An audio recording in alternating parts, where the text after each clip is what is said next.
Hello and welcome to the School Governance Network. My name is Michael Iannini, Director of PD Academia and a Council of International Schools affiliated consultant. I'm joined by my good friend and fellow consultant, Paul Smith. Paul, can you please introduce yourself?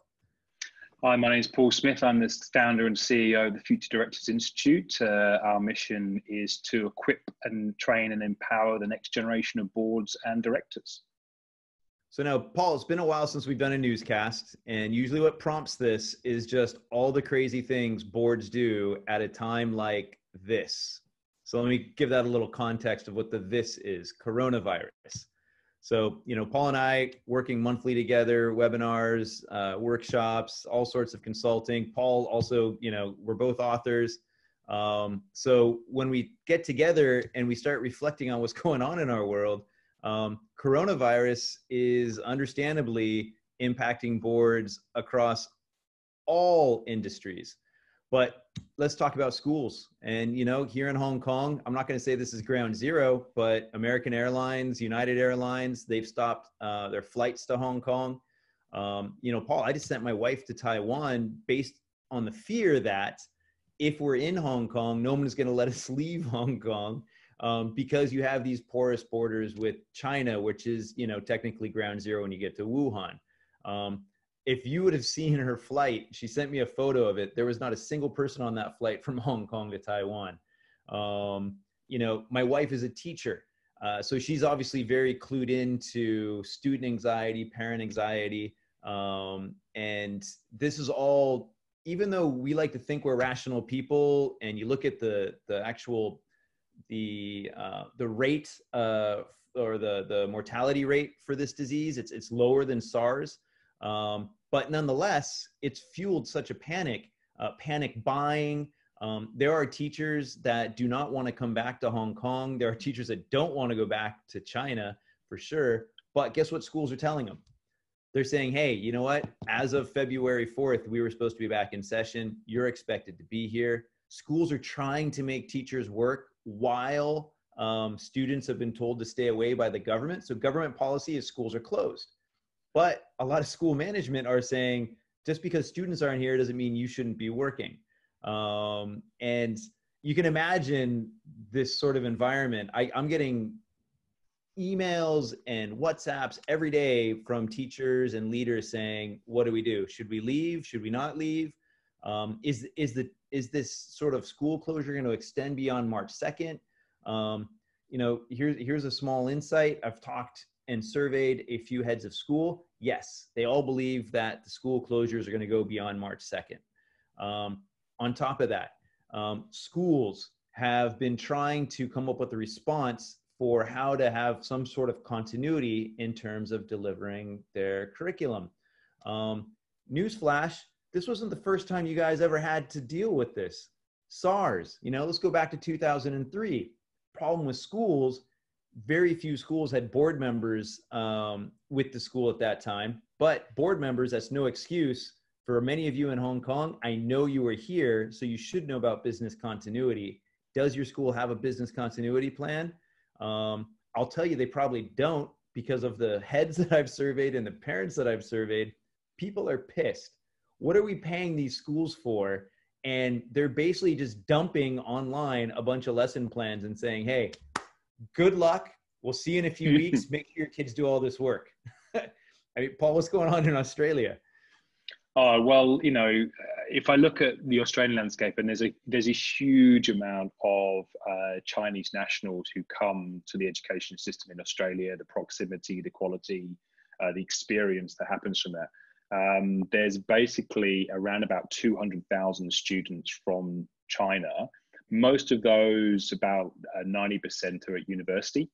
And just to give you context, the US, which is obviously a population of 360, 70 million people compared to Australia 25, only has fewer than 400,000 Chinese students across its entire population as of a few years ago. So it's a massive part of the Australian school economy. Putting the health side of things to one side, obviously Australia instituted a travel ban in the last few weeks from anyone from mainland China who wasn't already an Australian citizen a family of Australian citizen or permanent resident. So there's a lot of visa holders, student visa holders, who are unable to get back in. Now, the school system in Australia, as I said, there's fewer than 10,000 in the secondary schooling system. So let's put them to one side. At the university level, to give you an example, there's 15,000 Chinese visa holders linked to Sydney University, which is one of the biggest in the country. And that's students and family members. And 56% of those are still overseas.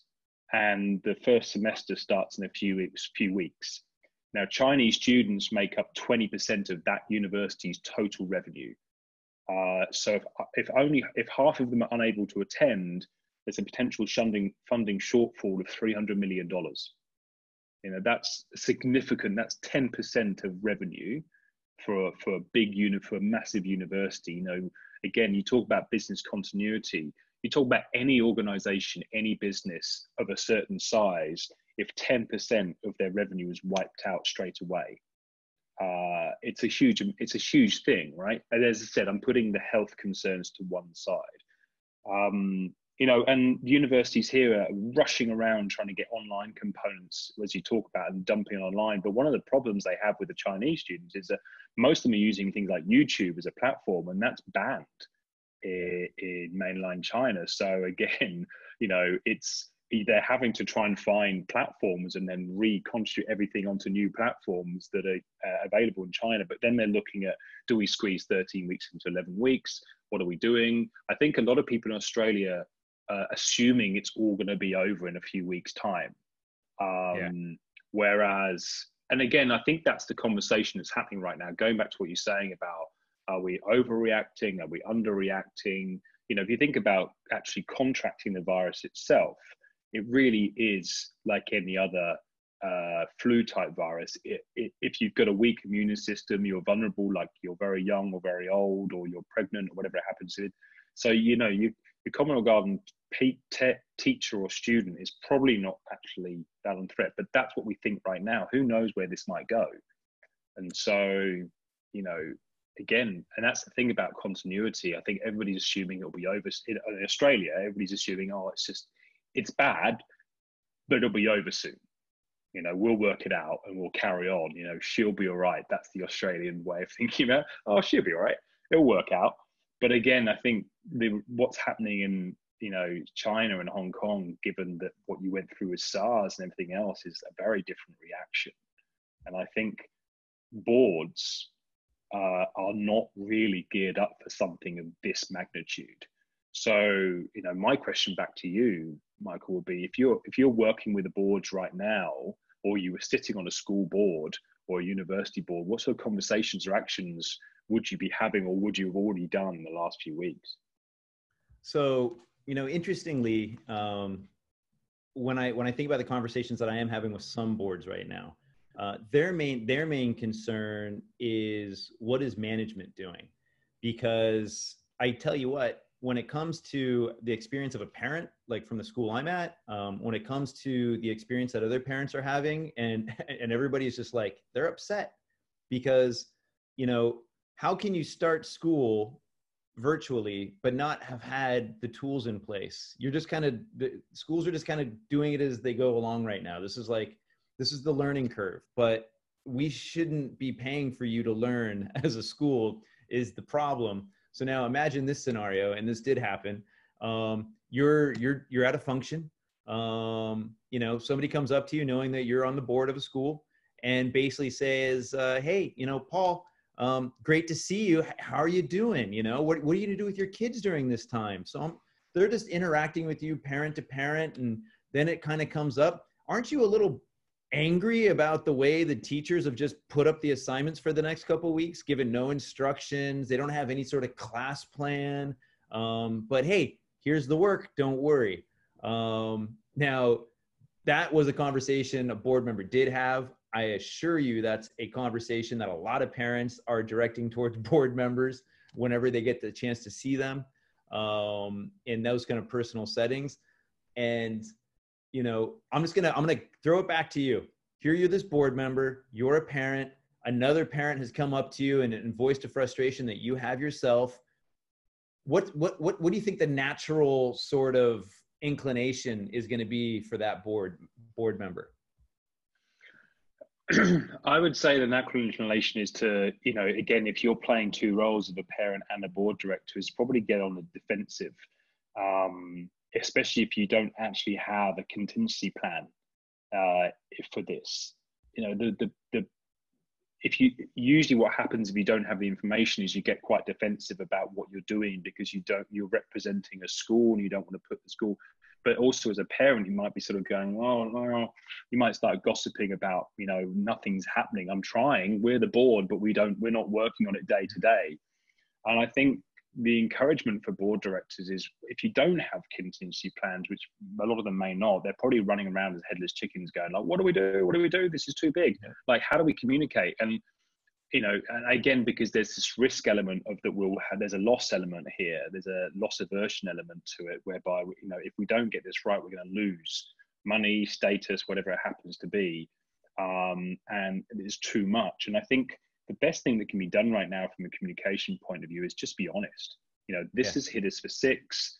But again, the thing about being honest and saying if we don't have a contingency is like you said about SARS. We should have had this on our risk register. We should have had something like this. We should have had a policy for something like this because it's happened before. You know, so these are, again, we go into that. But again, the conversation I'd be having, the board, if I was the board, we would have put together a communications plan. We would have brought in communications people from in-house or external, and not to like cover up, but to what are the things that the board should be saying if they're in conversation with parents, with teachers, with anybody. And again, if you don't have it in place already in terms of a template for, let's say, disaster management, and this is what this would put in with disaster management, where it's a significant event which is outside of your control, you can control your communications. And I think the board have to act as one, management have to act as one. And yes, the board will defer to management because they're from an operational point of view, but they still have to have an input into policy setting. And if you haven't got a policy, then you're doing it reactively.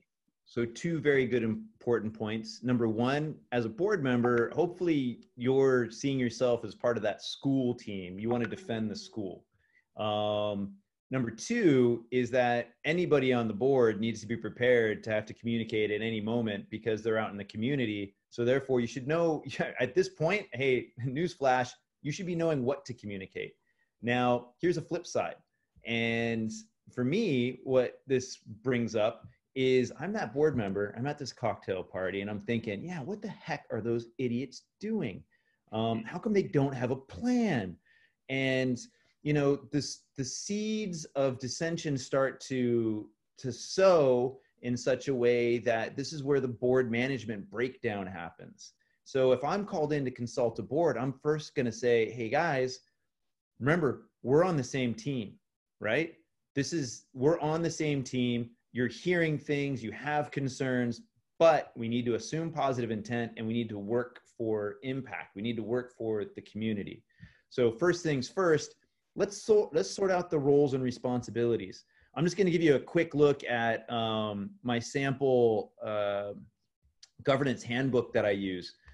Which when I'm everybody should be turning to in this situation, right? Like the governance handbook, their policies, So, I mean, basically at times like this, you shouldn't be hemming and hawing. You should say, hey, what does our handbook say? You know, and as I look through the handbook, I'm going to focus on 2 areas, policy development and risk management. So when it comes to this time and somebody comes up to you in a cocktail party situation, you should be able to like reflect on your handbook and basically say, well, hey, you know, when it comes to these types of events, this is the board's responsibility, and I'm happy to speak to you about that. The board and the head, you know, these are the things that we're working on to ensure business continuity, because let's put it into terminology that hopefully our parents will understand, which gets out of edu-speak and more into what we expect of a business, because many parents see us as businesses.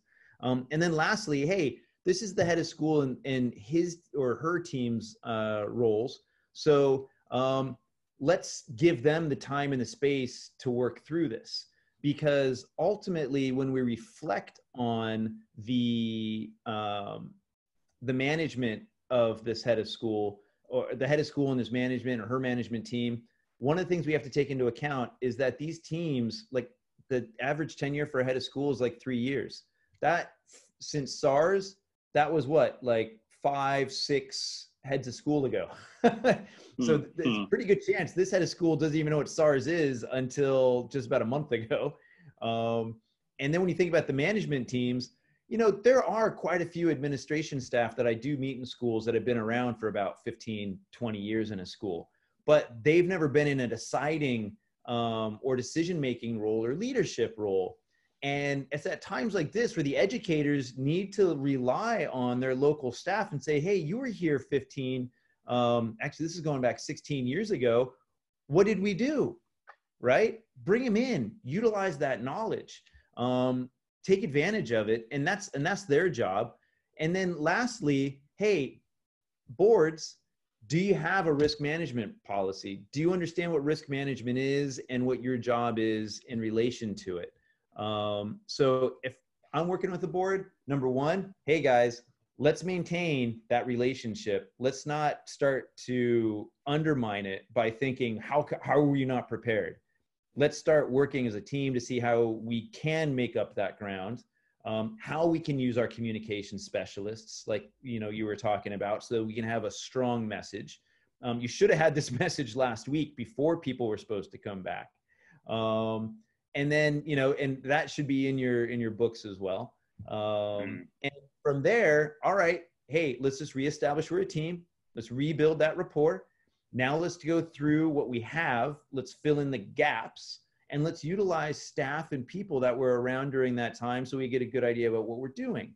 And lastly, it's not the board's job to deliberate the best way to deliver the curriculum during this period.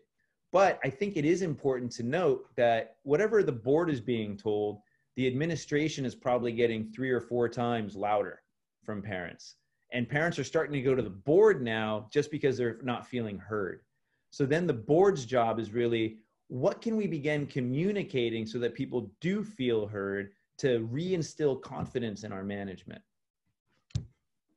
Yeah, and totally right. And I think the important thing is here is that for the board is that mix of short-term reaction, support one team, and then they even if this is still going on and live and growing and getting worse, they have to start thinking about, right, what are the lessons we're learning here now for the medium to long term? So if this does sort of fall away, we are now looking at our risk management procedures and policies for the future. Go back to SARS. While you were talking about SARS, it's at late 2002, so it's like just over 17 years ago now. And as you say, from a business continuity point of view, that experience often, when for someone who works with next generation directors, intergenerational diversity and that sort of side of things, often people say, if you have too young a board, you're missing people who've gone through stuff before. And this is a perfect example about why you need people on boards who have been through many cycles, or whatever you want to call it. So people who have been around for a long time, blended with newer thinking, because then people can go, look, we went through this, or they would have gone, we went through this with SARS. This is what we did, this is what we learned. But hopefully what they would have done when building up their risk management process, and most people work off a thing called a risk register. So risk register is a tool really for you to record risks. And what you do simplistically is think of it as a table with, in the first column, it's the category or potentially just the risk itself. So it can be anything from minor risks through to major risks. So key person risk, like your principal leaves or dies or is incapacitated, disaster-based risk like this, which I think a lot of boards don't put in place because the probability is so low, through to relatively minor risks like a changing of funding or something like that. It could be anything. And then you've got the risk identification. Then you sort of can put down some sort of measurement tool in terms of the risk of it happening and also the impact of it happening. And you can measure impact in many ways, but most people do it from a revenue base or like a monetary base, financial base. But it can have a, you can equally say it could have an impact on culture, morale, whatever you want it to have, and the likelihood of that happening. And then obviously the last bit is like the policy, the reactive, the proactive policy to mitigate or respond to that event happening. And then what boards usually do is prioritize based on high impact, high probability. That's what we're going to look at first. And we're going to start looking at what we can do to stop it from happening if it does happen, or if it's something that is out of our control, what do we do when it does happen? And I think that's the thing that boards can be doing now. If you already have a risk register, you're going back to it and saying, right, let's really dive into it and find out what risks we haven't identified yet. And that you could do that by yourself. You could bring in third party. You could put together a risk. If you should have an audit and risk committee, and that's part of their role as well. If you haven't got risk register, this is a perfect time to start building one. Yeah. And it's very easy to start off with. People pretty much, you know, boards have always been very good at identifying what could happen. They should, that's their, a lot of their role is like, what are roadblocks are ahead of us? And you can start off with the obvious, and you can just throw it all in there. And literally, as I said, it can be simplistically just a table. And then you can say, okay, on a probability scale of 0 to 10, what's the chance of something like this happening? Again, it's a little bit in the air, but you can look at past events, past experience. You know, this is the unscientific way of doing it. And then like, what's the likely impact? And you can have some really big discussions about it. But the most important thing at the end is, what are we doing about it up front and afterwards, you know, depending on the type of risk it is. You know, certain things completely out of our control, like this, like coronavirus, out of our control, nothing we can do. All we can control is how we react to it, our narrative. You know, maybe in front of it, we might have some diversification in revenue. If, like, say, Australian universities, we're heavily reliant on, you know, Chinese nationals coming over. Is that a wise strategy? Tons of money, but is it a good long-term strategy if something like this is happening? Again, you weigh up risk versus reward, and you decide, like, you know what, it's a massive impact, but maybe we build up a contingency budget and put money away for these sort of situations where we might lose 10, 20% of our revenue for a year or two. But maybe this is the new world, who knows? So that's a little bit of a brief into the risk register, which I think once you get through the communication cycle and you're really handing over to management to deal with something like this, the boards suddenly have to sit back and start looking for the wood, looking for the wood for the trees for the stuff, and start coming up and going, right, let's look further forward and start looking at what we're doing to look at these future roadblocks going ahead. And that's where the risk register, risk management comes in. So connecting that to like what I left on was, you know, let's imagine a workshop with the board. Somebody's leading it. Let's do a risk register. All right, let's take that risk register. Let's focus on what the top priority is. Obviously, the top priority within our risk from this particular disease. You know, what do we have in place already, or what do we need to be putting in place now? And then work down that risk register as time goes on, but never forget about it. So, you know, your governance committee, or yeah, it could be the governance committee most likely would be working on this. They're the ones that are going to be constantly looking at it. It's just like a nominations committee is constantly looking for new governors. So your governance committee should be looking for new risks. Always on the agenda. Yeah. So I just want to put this in the context of Hong Kong. A few closing statements for me. Hey, for the board and the heads of school tuning into us, know this. There are a number of teachers that have signed contracts, new people, new teachers to your school that have signed contracts. And from what I hear, word on the street is a lot of them don't want to come to Hong Kong or China now. They're basically canceling those contracts. That's going to be an impact. I'm starting to look at teachers that are currently here. They don't want to come back. Some of the reasons they don't want to come back, even for a place like Hong Kong that is super safe, they don't want to come back just because of the way the school has handled the news, the way the school has handled the scheduling. again, maybe this is not so much a board issue, but when you look at the risk impact of it, how can the board be that critical friend to management to assist them around the ideas of business continuity? A few resources I want to share with people that have come up. Number one, here's just some numbers. Let's put this in perspective. This was as of January 30th, but as of today, I think the actual reported cases are over 20,000. The fatalities are around 800. So you're still looking at a very low mortality rate. When we take a look at what the news is saying, they're a lot of people are saying, look, it's actually probably 70 to 100,000 people have this. But again, the actual fatality rate is around 800 around today. So let's put it into perspective of the fact that this is not SARS. This is not H1N1 even. So, these are the types of things we got to be really paying attention to. When I think about some other news sources that have been really informing my thinking, here's another one from the OTNP Healthcare Clinic in Hong Kong. Coronavirus, the distinction between a disease and an epidemic.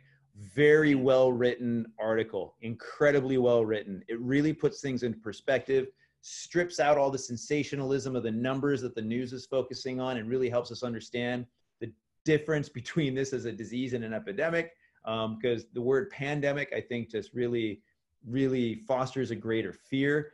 And if we as a school, especially a board, cannot instill confidence in our community that, hey, we're going to be fine. But during this time, we realize there's a lot of anxiety. Here's how we want to help allay those concerns. Lastly, hey, here's some good news. Why the new coronavirus mostly spares children, just like it did with SARS and MERS, the things that we're most afraid of. And the thing that really scares us the most is losing our little ones. But, in the New York Times, they're reporting on this, and this is a very well-written article too, about why children may not be as affected. And it goes further into say how kids do have the coronavirus and the antibodies because they probably already were sick, but because they have such milder symptoms, it's not getting recorded or reported on. So, we started with oh my God, coronavirus. But hey, let's also focus on some reality. And I say as a board, number one, be the critical friend to your management. Help them see this through, give them the context, what's happening out in the rest of the community. Hey, for the board, be that critical friend to your community. Help them to allay that anxiety, put together what needs to be a more valuable information packet. Let them know that, hey, things are fine. We're working through it. Continuity is of our greatest, is to our greatest interest. And, your needs are above most, the most important to us. And then lastly, let's just try to focus on some of the good news coming out of this as well. That, governments have done a much better job of containing it, and our little ones are not as impacted to date. And anecdotally speaking, those that have been impacted are not like those that, are part of that fatality rate of 800, which are largely older people that have pre-existing health conditions to begin with. Paul, any final thoughts from you?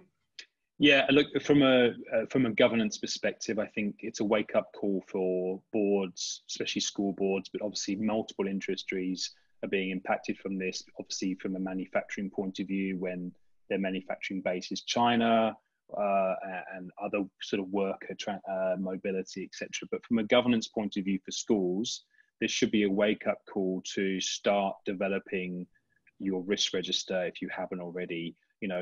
I think the agenda for board meetings is split between what's happening right now and what's happening in the future. And I think the other thing I think boards can do to support management is release a little bit of reporting burden at this time, when they are having to do a huge amount of work just to keep things going, as opposed to business as usual, is just to reduce the reporting burden, because at the moment that won't really matter. Just focus on the key stuff boards need to have in order for them to do their job. And that's for boards to really take the lead on that and take that pressure off their management and their operational team. But I think from a governance perspective, over the next few weeks, when their board's getting together, you know, they really should be focusing at least half the agenda on like, okay, what next? Like, what are we learning from this for next time? And I think that's where the risk management stuff is really, really important. And that's the key message I'd hope that boards and schools will take away from this. Well, Paul, thank you again for joining me through this for this newscast, looking at news through the lens of the boardroom.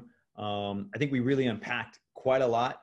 I look forward to our next webinar, which is coming up in the end of March. And I think when we look at what we're going to be doing in that webinar, I think this is going to be a critical key component of it. So I hope that those that have tuned in with us today will be looking out for our next announcement when we will actually go into more detail around this. From Hong Kong, everybody stay safe and know that, you know, things will be all right. Schools are incredibly resilient, and so are educators. Children are of the most important to them. So just be patient, give them some space. Things will get figured out. Awesome.